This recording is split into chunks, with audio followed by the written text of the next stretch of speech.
My name is Mukhtar. I'm a civil servant. The Christians were made to believe that Jesus Christ, may peace be upon him, that he gave his life in order to save the humanity. According to them, that every human being has inherited an original sin from Adam and Eve. So, on the basis of that, I am asking a question. What is the precise Islamic position on the concept of original sin? Thank you. Brother, the question is that what is the view of Islam on the concept of original sin in Christianity? The original sin, if you read in the Bible, it is different. The concept what the church preaches is different. The church believes that every human being is born in sin. And until you do not believe that Jesus Christ, peace be upon, died for your sins, you shall not enter Jannah. That is their teaching. But this is totally wrong.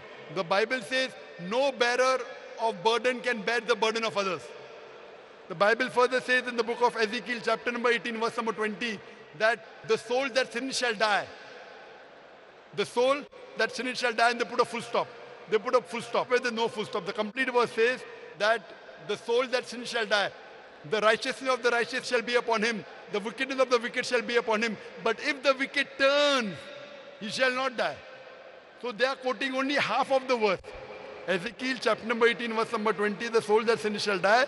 The wickedness of the wicked shall be upon him. The righteousness of the righteous shall be upon him. But if the wicked turns, he shall not die. So even according to the Bible, the original sin doesn't mean that every human being is born in sin. It is the teaching of the church.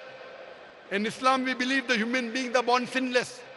Every human being is born masoom. Later on, he gets influenced by his parents, by his teachers. He may start doing idol worship. He may start doing fire worship. That is the reason our beloved Prophet said, every child is born as a Muslim. Muslim is a person who submits his will to God. So every child is born sinless. After that, if he does sin, he'll go to hell. If he does good, he'll go to heaven. Hope that answers the question. Thank you. Can we go to the next person, the sister over there? Please, you can pose your question now. Assalamu alaikum. My name is Hasia. I'm a civil servant. My question is from Surah to